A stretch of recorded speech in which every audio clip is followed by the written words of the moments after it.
रात के 12 बजे पुलिस अधिकारी ने खुद को सबसे गहरे सेल में बंद कर दिया और अगले ही पल में चाबी को बाहर फेंक दिया। जब उनके साथी आए तो उन्होंने देखा कि वह खिड़की की ओर ताक रहे थे। उन्होंने पुलिस अधिकारी से कहा कि वह कुछ भी मूर्खतापूर्ण न करें, लेकिन पुलिस अधिकारी ने फिर भी उन शब्दों को कहा जो उन्हें नहीं कहने चाहिए थे। रात के 12:11 हालांकि जिन लोगों ने ये कहा वे सभी जीवित नहीं रहे। ये पता चला कि दुनिया का भविष्य 1500 मीटर जमीन के नीचे है। यहाँ एक विशेष नियम है, जैसे ही आप 2 शब्द कहते हैं आपको जमीन पर जाने और सफाई मिशन को पूरा करने के लिए मजबूर किया जाता है। जिन लोगों ने पहले जमीन पर जाने की कोशिश की थी वे बाहरी दुनिया द्वारा जहर दिए जाने से मर गए थे, लेकिन पुलिस प्रमुख ने फिर भी बिना हिचकिचाहट के वही वाक्य दोहराया। यह इसलिए था क्योंकि उनकी पत्नी 3 साल पहले मर गई थी। उस दिन रेस्तरां के बाहर की दुनिया वास्तव में एक चित्र थी जिसे नेताओं ने जानबूझकर संशोधित किया था। इसका उद्देश्य लोगों को यहाँ कैद करना और उन्हें कभी नहीं छोड़ने देना था।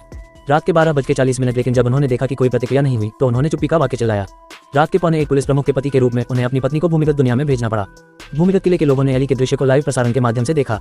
एली ने अपने उनसे भूमिगत किले के कैमरे को पूछा। वह सोचकर उत्साहित हो गई कि बाहरी दुनिया अंततः जीवित रह सकती है, लेकिन वह 2 कदम चलने के बाद जमीन पर गिर गई और नहीं हिल सकी। लोगों की उम्मीदें भी फिर से टूट गईं। हालांकि केवल पुलिस प्रमुख को पता था कि उनकी पत्नी ने उन्हें जाने से पहले बताया था कि अगर बाहरी दुनिया जीवित रह सकती है तो वह कैमरे को पहुंच लेगी, इसलिए उसकी मौत के पीछे कोई और कारण होना चाहिए। सच्चाई का पता लगाने के लिए पुलिस प्रमुख ने भी कहा कि वह बाहर जाना चाहता है। मेयर ने एक सुरक्षा सूट पहना और उसे बाहर भेज दिया। 1:14 वह सीढ़ियों से होकर भूमिगत दुनिया में गया, लेकिन जब भूमिगत खजाने का दरवाजा खुला तो वह बाहरी दुनिया से हैरान रह गया। भूमिगत दुनिया वास्तव में उसकी पत्नी द्वारा बताई गई पक्षी और फूलों की दुनिया जैसी है। हवा में पक्षी उड़ रहे